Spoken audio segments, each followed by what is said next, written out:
Hey, what's happening, everybody? It's Maurice back again with another video.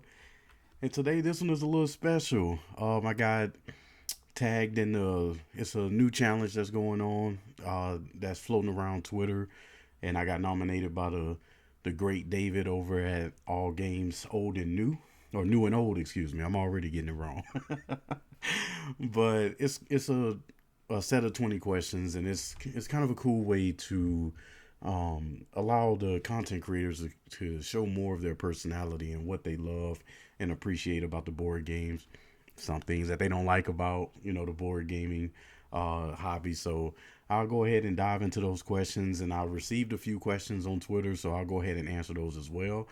And I also got some pretty cool people that I like to tag at the end of the video as well. So I'll tag them on the Twitter post, and we'll go ahead and get this jumping. So the first one is name, age, and location. Well, if you here, clicked on the video, my name is Maurice Andrews Jr.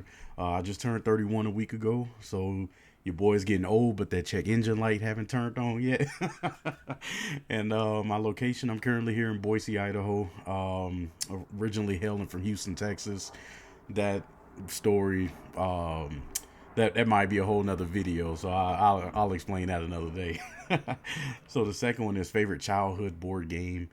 Uh, I have to go with chess, and chess holds a sentimental value for me because in middle school, the area I stayed in was pretty rough, and I would get to school early, which would kind of put me in a position to get in trouble. There was always something going on. But man, I hope that she's doing okay. But there was a teacher, Miss Sanchez, that would open up her class, and on the desk she would have these like roll out mats of chess boards and a ton of chess pieces. So it gave the opportunity for kids both before and after school to play chess. So I got pretty good at the game from that, and got to meet some people, in middle school with playing chess. We didn't have the funding to do like a chess team or anything like that, but it was an opportunity for us to kind of keep ourselves out of trouble while playing a game that stimulates you intellectually and kind of give you some pretty cool skills along the way, with both competition, and there is kind of a mannerism going into chess on being respectful and things like that we learned. So it was kind of a cool way um, to learn a fun game and also keep ourselves out of trouble more times than not. The third one, when did you really get into the board game hobby? So for me, ooh, I think it was one of my good friends, John. He was the one that got me into it. Because probably just like everybody else, I started off in board gaming with the like the Hasbro Milton Bradley games, so Life, Sorry, Monopoly, those kind of games. And it wasn't until I met him that I really knew the complexity that board games can become. So I went from those games to jumping right into Terra Mystica, which was an interesting experience. I definitely got lapped in the scores, but it was cool. But that was that first time I was like, man, this is what board games can do. So I started learning more games around him, and then we played the Harry Potter Battle for Hogwarts game, and that's what got really piqued my interest into um, deck building. And then I went out and bought Aeon's End after trying it out, and I think that was that first time I really got into it because I made the investment to get into the hobby, right? I got gifted all of the board games that I had, and then I went out and purchased Aeon's End because it was that good to me. So I think that was that first time I really got into it. And this kind of still answers, and this answers the next question, which is the first game you purchased, and do you still own that game? Aeon's End. And do I still own it? Absolutely. And I own much more of what Aeon's End is, right? They had Aeon's End at the time I got into it. Aeon's End Legacy, and Aeon's End War Eternal were out, and I've kickstarted every single Aeon's End after that. So I have Outcast and New Age, Legacy of Gravehold, just back the past and future ones. So that's one of my top games of all time. So, yeah, I still own it. To keep the answer a little short. Any hobbies other than board games? Yeah, I actually just got through playing basketball earlier this morning. Made a post on it. Your boy's still hurting from it, and my skills have definitely deteriorated, but it's all good. Yeah, that's just a part of the game. You don't practice it. Whatever you had, you lose it. So, good thing about muscle memory is that you don't lose everything. So after a while, your form in basketball, if you play a lot, that flick of the wrist, once you get a few of them to drop, then you get back to where you're at. But I'm still nowhere near where I used to be. So maybe give your boy a month of playing on and off, and I'll get back to that. I love video games. Been playing them since I was younger. My mom played, my sister played. So a lot of people in my family played. It's still a big part of it. I don't play as much as I used to, but I think now I play more League of Legends and Civilization 6 quite a bit. Every now and then I hop into a story game. I just don't have the time for extremely competitive games anymore because they take a lot of hours to sink into to be able to, stay competitive with whatever meta is out. I just don't have that kind of time anymore. Your boy trying to advance in cybersecurity, pick up some certifications. I just ain't got that kind of time anymore. But yeah, I love video games. Boxing has become a huge sport for me to get into. It's kind of hard to play boxing, but every now and then, I still put the gloves on and throw some jabs, hooks, and straights here and there. And looking to get back into the boxing gym to try to work some of this weight off and actually learn how to fight. So, yeah, those are pretty big for me. Your breakthrough game, ooh, that's tough. I think, man, I think I might have to go with Five Tribes. Because up until I didn't know what I was doing when I played Terra Mystica. I got to play Scythe pretty early on, right when it released. I didn't really know what was going on, but Five Tribes was a fun and uh, engaging game, in terms of learning uh, different mechanics with Euro games and player interaction and things like that. And I was extremely intrigued by that game. I didn't buy it because I didn't have a steady board gaming group at that point, and I didn't want to buy something that I couldn't play by myself. So, but Five Tribes was a cool game to that really stick. That I learned so many games when I first started board gaming, and that those games didn't really stick with me because I was always learning something new. But Five Tribes was just something that was so fun. Like it didn't matter whether if I win or lose in that game. I just had fun playing that almost every single time I played it. And I love that new expansion with the Purple Tribe. They got a cool mechanic with the little tokens that you can flip over or whatnot. So it's kind of a push your luck aspect that it adds to the game. But I think that that's probably the breakthrough game for me. The seventh one is a theme that always draws you in. I love space, so anything futuristic space, I'm down for it. Cyberpunk, I'm down for it. Um, Arthurian legend, I like a lot. I don't care that much for fantasy, but Arthurian legend, I do enjoy. Vampires and werewolves, I like superheroes, and Lovecraftian things. So anything Cthulhu, I'm willing to try it. So those are the ones I gravitate towards because in board gaming, a lot of it stems from D&D, right? In terms of structure and somewhat story at times, or token uh, archetypes. So with man, I'm just not a huge fantasy person, which is kind of upsetting at times in the board gaming industry because there's just so much fantasy that goes around, which it is what it is, but we deal with it. But yeah, those are the themes that connect with me almost instantly, and I'm willing to try it regardless of what kind of game it is. A mechanism you don't like or that you aren't good at. I have to go with like war and negotiating. Like that's on a lower tier of what I would prefer to play. It's not that I'm bad at it as much as sometimes it's tough navigating different personalities, right? Because with war games, some people can take it seriously, or even negotiating games, they can take it maybe not seriously, but personally, to where maybe they feel like they're personally being attacked, and sometimes that's not the case. I guess it depends on your game group. Sometimes it is, but it depends on who you're playing with. So some people have a hard time dealing with player interaction straight up, and it kind of makes the environment weird. So I mean, it's not that I avoid those kind of games, but I don't really care for them all that much unless I got the right group of people around me to try them out. So um, that's like war and negotiating style games. Like I I don't care that much for them, but I'll play them if the right group is around.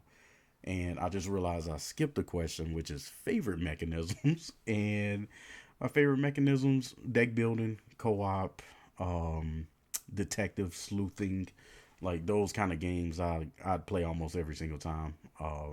I think co-op games, I really picked up on those, especially when COVID hit, because that allowed me to be able to play. It opened up the amount of games I could play during COVID, right? Because it got to the point where I couldn't meet up with people to play games, so I had to find a way to entertain myself in the house whenever video games wasn't working, or I've been outside just chilling or whatever. I could pop open a board game, and I try to find something that either has a solo variant to it or something that's co-op that I could probably play two-handed or with multiple characters or whatever. So that drew me in for co-op. Deck building was the first mechanic I really fell in love with in board gaming. Um, oh, and anything with dice, like maybe it goes back to my heathenist ways when I was younger, gambling on school buses and stuff. But there's always something to rolling dice that's just so much fun in games. So yeah, almost anything with dice I'm willing to play it regardless of what it is. Let's see. So newest games in your collection, have you played them? I think the latest ones I say probably the Batman Dark Knight Rises, um, or Dark Knight Returns. Excuse me, I'm thinking about the movie, but Batman Dark Knight Returns, this war of mine, and so you've been eating. I played the Batman one. That one is cool. It's just such a table hog though, and it's cool that you have a dry erase marker that you can use to create paths throughout Gotham to get Batman around to try to, thwart enemies, remove cops, and or sneak past cops or sneak past the media. Like it's kind of cool, but it's just this massive table hog, and it has four stories that you go up against, and you get to see some of the returning characters come through. It's a super cool game. Um, so you've been eating this cool, assuming that I got the rules right. I'm about to play that one a couple of more times to make sure I get that one down pat. I think I might have cheated the beast on that one.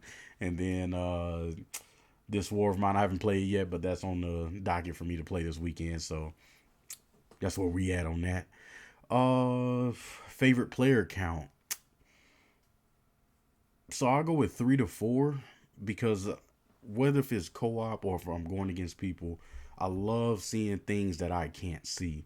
There are some games I have a hard time thinking, 7, 8 steps ahead, and I play with a lot of people who can do that extremely well. So it's fun to see people who excel in that arena to get things going, and it's the same with co-op games, right? Like I don't care that much for trying to control people's turns or even winning if that makes any sense, as long as it's not drawing fun away from people. And there may be something that somebody else see that I just can't see in a co-op game, or maybe I'm so stuck in my ways of playing a certain way, and they may bring some way of thinking from something totally different, right? And unlock something different in the game for me. So um, I like playing with about 3 to 4 people, and then of course number one is right behind that. For all the solo games that's out there. So I love it. What is your board game pet peeve? Opening the game for the first time. I hate punching out stuff. I hate I hate having to organize it. It is not fun to me, man. I remember when I bought Descent. Legends of the Dark, that was the worst. That was the worst. That was like a 3 hour unboxing and putting all those 3D pieces together. At this point, I'd almost pay for the convenience fee for somebody to, to do it for me, man. It's hate it, hate it. The next one is what player color do you use most often? Purple. If it's available, purple. If purple is not available, then typically black or red are available, and I just roll with those if I can. So that's kind of the color scheme I appreciate. Purple almost always, black or red. So there's several games I play with my friends, and they know that I want purple, so they'll just toss the purple bag at me. And there's no contest, At least the people I play with don't care that much about purple, which makes me happy. I'm cool with it. It's whatever. The next one is read the rule book or watch a how to play video. Yes, I typically read the rule book, and if there is a video out there, whether if it's from the designer or from somebody that's out there in the content, that's a content creator that has a tutorial video, I'll read the rule book first and then watch the video, because whenever I watch the video straight up, I'm trying to calculate in my head what they mean about certain keywords, assuming that they don't explain it, or yeah, it just takes a while. I have to rewatch the video several times, if I just watch it. But with a rule book paired with the watch it play, or how to play, whatever, I prefer to read the rule book so that whenever somebody explains the game, they're using keywords I've already heard. So it helps, either reinforce what I know or correct what I thought I knew. And so that's the way that I prefer to learn them. Favorite snack to eat while playing board games? Gummy bears, 100%. I used to be a Haribo fan. Now it's all about Albanese. They're just softer and just got a better flavor to me. So I'm down for some gummy bears anytime. Chips is always there. Whenever I play with friends, I normally keep. I got energy drink right here. I normally keep an energy drink on me in one way or another, because I'm not quite a night owl like I used to be. And all of my friends are night owls because they all have kids, and that's their time, at night to be away from kids. And since I don't have kids, that's not a problem I have to deal with. But I guess technically it is a problem I have to deal with, because now they got me up, 3 o'clock in the morning, and I can barely function the next day. Getting old, man. Have you ever been to a board game convention? If so, which ones? I haven't been to any, but I do have about 3 or 4 of them that I want to get to next year. I definitely want to get to Con of Heroes, which is Marvel Champions based. The I think it's Mythos Busters. That's Arkham Horror specific. Gen Con, Origins, and maybe one of the Dice Tower ones. I think I can make one of those. But yeah, it's a mixed bag of whatever. I'll take either one of those if I can make it to one next year. So that's the game plan. An unreleased game you're most looking forward to. There's about 3 of them, especially the ones that I've kickstarted so far. So Mythwind, from Brendan McCaskill. It's a interesting kind of laid back, or at least my understanding of it, it's kind of a laid back co-op Euro game. You're playing as these different people that's trying to build up this town, and it has a campaign to it, and there's a Euro aspect to it. So I'm kind of intrigued on checking that out. It reminds me of like Stardew Valley or something like that. I think that'd be a little cool game to play in my own time, or I can take to lunch. Take to play at lunch at work. Like I think it'd be a cool one to play. The Dark Quarter, like that one is. It's like Mansions of Madness meets Chronicles of Crime. So, like, I was trying my hardest not to buy into that game. I knew Lucky Duck would get the appropriate funding, but I just had to grab that one, man. That was so much up my alley that it wasn't even funny, man. So I'm definitely looking forward to that. It won't be to next year on that one. I think Mythwind is this winter, if I remember correctly. And Astronauts, it's a space version, or maybe a futuristic version of Aeon's End. It's a more streamlined version, so it's kind of game, so it's easier to pick up. the strategy for the different characters are more obvious, and it's just an easier game to handle. So I think that it'll be cool to introduce people into that system, and then they got a ton of content with Aeon's End if that's what they want to do. But if not, I think it's just a cool looking game. It looks, you know, it is right up my alley once again. So I'm excited for that one. What is your favorite thing about the board game hobby? The community, 100%. So originally, when I was playing with the friend group I started with, it was kind of exclusive to us, in terms of what I've learned and experienced in the board gaming realm. But as I've grown into the hobby and realized, how many people actually are playing board games and that are enjoying it at the level that I enjoy it, going to board game shops and talking with people there and mingling with people there and, mingling with people on Twitter and the Discord channels is just so much fervor at this stage of board gaming, right? And it's a beautiful thing to see. And you can see with a lot of controversial topics how much people are so invested in this hobby, and it's a double-edged sword at times, but I think that passion is what we need to continue growing it, and it won't grow without the community. So that's been my favorite part of it so far. The next one, open and punch a game right when you get it, or wait until you play it for the first time. I'll open it up and punch it straight up. Like I just don't want to deal with it. I just don't want to deal with it. Whenever I want to play for the first time, because I don't want to extend that amount of time. Whenever I get to play, I just want to be able to set it up, get whatever I need out, and play the game. So that's where I'm at with that. As y'all know from the previous question, well, one of the previous questions, I don't care for punching them out, but I want to get it out ASAP. And then the last question, others you would like to see do this tag. So as I mentioned earlier, I got 5.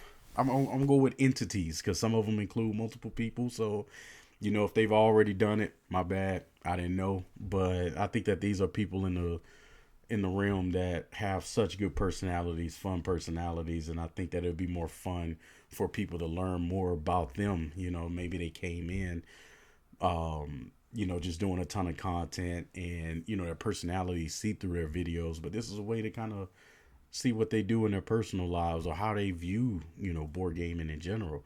So my number one, I have Rodney at Watch It Played, or for that matter, his whole crew. If they want to do a conjoined video, or if they want to do, a separate one on their own, I'm down for it. I was mostly aiming at Rodney, but then I thought about it when I made the video. I was like, you know what? I'd be down to hear all of them, if they all decide to do it. They're all fun people over there. So Rodney and his crew over at Watch It Played. Jason at Shelf Stories. I love his content in terms of challenging the status quo of board gaming and the cultural aspect of it and some of the harder questions that come across board gaming. I think that he does a good job with at least facilitating or starting that conversation. And he's a funny dude, man. He was pretty much there when I first started doing YouTube. So I'd be excited for him to be able to show more of his personality, maybe when he's not upsetting people. So he's number 2, Jason at Shelf Stories. Number 3, Dwayne and Alicia at Blackboard Gaming. They feel like family, man. Like I've got some cousins and aunts and uncles back in Texas that they remind me of. So they're just so funny. You can tell they love the content. You can tell that they love each other, and that's a beautiful way that their personality seeps through. So both their love for the hobby and the love for each other just works well with their charm. So I would love to hear what they have to say about these questions. So that's Dwayne and Alicia over at Blackboard Gaming. And then Mick and Starla at Our Family Play Games. Once again, they just feel like family, man. When I open up a video, it feels like home watching them. And their energy throughout the game, throughout their videos, it just is contagious. Their fervor for it seeps through the videos and get into you. And I think that that's such an important thing to have as a content creator when you show that passion and love for it, for better or worse. I think that's where they shine. They're just they're personable and fun, and I love to see more of what they do. But I love for them to take part in these 20 questions. And then there's Aaron at Game Enthuse. He plays a lot of video games and a lot of ones that I've never heard of. But I also like his sense of humor. 'Cause he's kind of deadpan with it, but super sarcastic, and I love it. But it's funny watching him play some of these games that he plays, and whenever he streams with Amanda and Benita, like they're just super fun, man. But I love to see him be able to get more people to see his personality. He's a funny dude, man. I like him. But those are the 5 people, 5 entities, if you want to call it that I love to see do this video. But I also got 3 other questions that came through on Twitter, so I'll go ahead and answer those real quick. My man Justin asked, what was the first game you remember playing in your childhood? What game made you realize that it'd be a lifelong hobby? Ooh, so the first one, I got to go with Monopoly. Like, just from years back, it was either Monopoly or Pity Pat, with cards. Like, it was either one of those games. Because I did get started playing Monopoly at a super young age, but also with card games like Pity Pat, Goldfish, Egyptian Rat Screw, games like that. Like those were taught pretty young too, but like from what I can remember, I think Monopoly was number one there. And what game made you realize that it'd be a lifelong hobby? I got to go with Marvel Champions because that was the first game I was really invested in. It was the first game I bought that had a ton of expansions out for it already because I started playing Marvel Champions in 2020.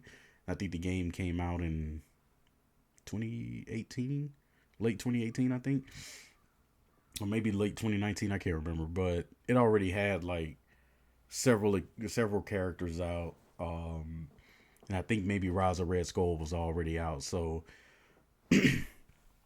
that one, when I realized there was the fervor of looking up the expansions, looking up the new heroes that were coming out, seeing all the speculation, when I was really diving deep into it, that's when I really knew that, yeah, like I'm in this now. Like this is, I've arrived when it came to it being a hobby for me because I'd play it, but it was only with people. But when I got to the point where I was buying games and going to board game shops by myself and buying stuff, like that's when you know that you are a part of the hobby. So that was I'm gonna have to go with Marvel Champions on that one. Then my man Riley Stock over at the Wild Nerd gave me a question as well. He's put, if you can live in a reality based on any board game, what would it be? So this one might be interesting, but I'm going to have to go with Arkham Horror. I know the 1920s wasn't good good for my people in this country, but I think that it'd be interesting to see, like, maybe not hopeless situations, but that struggle for the survival of humanity, right? And seeing these dimensions come through, I love that aspect of it. It's kind of like Stranger Things, right, where humanity is fighting for his life. And the beautiful thing about those Lovecraftian novels, or at least with the games, it's at a time where human technology was enough to go up against Cthulhu, right? You had the